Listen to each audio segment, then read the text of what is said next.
Thiruvananthapuram corporation Kannammoola വാർഡിലെ LDF സ്ഥാനാർത്ഥി advocate R Satheesh കുമാറിന്റെ തെരഞ്ഞെടുപ്പ് ചിഹ്നം കാഹളം മുഴക്കുന്ന മനുഷ്യനാണ്. കേരളത്തിൽ 2 MLA-മാരുള്ള പാർട്ടിയുടെ നിലവിലെ ഔദ്യോഗിക ചിഹ്നമാണിത്.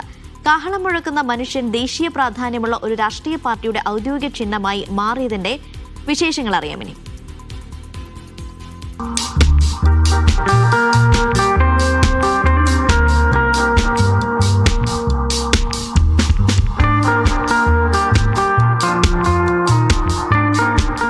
നമ്മുടെ ചിഹ്നം കാഹളം മുഴക്കുന്ന മനുഷ്യൻ.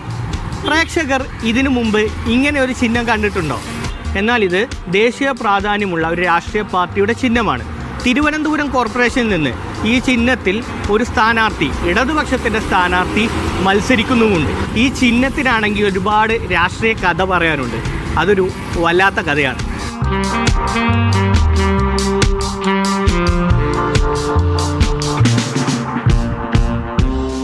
അഡ്വക്കേറ്റ് ആർ സതീഷ് കുമാർ, ഇതാണ് നമ്മൾ പറഞ്ഞ സ്ഥാനാർത്ഥി. കാഹളം മുഴക്കുന്ന മനുഷ്യൻ. ഒരു കൗതുകമുണ്ട് ആ ചിഹ്നത്തിന്. എങ്ങനെയാണ് ആ ചിഹ്നത്തിലേക്ക് എത്തിപ്പെട്ടത്? Nationalist Congress party NCP SP എന്നാണ് ഞങ്ങളുടെ പാർട്ടിയുടെ പേര്. ശരത് പവാറിൻ്റെ നേതൃത്വത്തിലുണ്ടായിരുന്ന പാർട്ടിയിൽ നിന്ന് കുറച്ചുപേർ മാറി വേറൊരു ഘടകമായി മഹാരാഷ്ട്രയിൽ പോയ സമയത്താണ് പുതിയൊരു ചിഹ്നം തിരഞ്ഞെടുക്കുവാനുള്ള സാഹചര്യമുണ്ടായത്. അങ്ങനെ കഴിഞ്ഞ മഹാരാഷ്ട്ര പാർലമെൻറ്റ് തിരഞ്ഞെടുപ്പിലും അസംബ്ലി തിരഞ്ഞെടുപ്പിലുമെല്ലാം ഞാനും പ്രചരണത്തിന് പോയിരുന്നു. ഈ കാഹളം മുഴക്കുന്ന മനുഷ്യൻ എന്ന ചിഹ്നത്തോടു കൂടിയാണ് അവിടെ മത്സരിച്ചത്. കേരളത്തിനെ സംബന്ധിച്ചിടത്തോളം NCP SPക്ക് കാഹളം മുഴക്കുന്ന ചിഹ്നം കിട്ടിയതിന് ശേഷം നടക്കുന്ന ആദ്യത്തെ തെരഞ്ഞെടുപ്പാണ് ഈ ത്രിതല പഞ്ചായത്ത് തെരഞ്ഞെടുപ്പ്. ഈ ചിഹ്നം ആളുകൾക്ക് പരിചയപ്പെടുത്താൻ എന്തെങ്കിലും പ്രയാസമോ അതിലെന്തെങ്കിലും കൗതുകമൊക്കെ പറഞ്ഞിട്ടുണ്ടോ? ഇപ്പോൾ എത്ര റൗണ്ട് പ്രചരണമായി?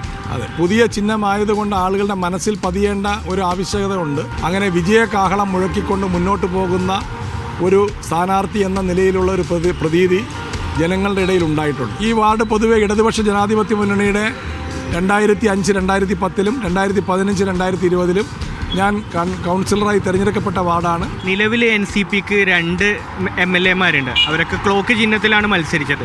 ഇനിയിപ്പോൾ NCP MLA-മാർ കേരളത്തിൽ മത്സരിക്കുകയാണെങ്കിൽ അത് ഈ ചിഹ്നത്തിലായിരിക്കും. തെരഞ്ഞെടുപ്പ് കമ്മീഷൻ അനുവദിച്ച് നൽകിയ ചിഹ്നമാണ് കാഹളം മുഴക്കുന്ന മനുഷ്യൻ.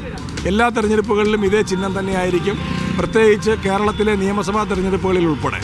മഹാരാഷ്ട്രയിൽ തെരഞ്ഞെടുപ്പ് പ്രചരണത്തിന് പോയ കാര്യങ്ങളൊക്കെ പറഞ്ഞല്ലോ, അവിടുത്തെ ഒരു എക്സ്പീരിയൻസ് എങ്ങനെയായിരുന്നു? NCPയെ സംബന്ധിച്ചിടത്തോളം ഈ ചിഹ്നം അവിടെ ഫെമിലിയർ ആവുകയും ജനങ്ങളുടെ ഇടയിൽ വളരെ ശക്തമായ ജനങ്ങളുടെ മനസ്സിലേക്ക് പതിയുന്ന ഒരു സാഹചര്യവും ഉണ്ടായി.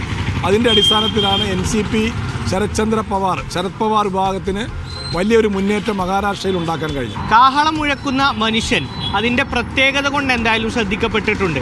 അത് വോട്ടർമാരുടെ മനസ്സിൽ എങ്ങനെ പതിയുമെന്ന് കണ്ടറിയാം. Camera person S. അനോഷിനൊപ്പം Safan VP, Media One, Thiruvananthapuram.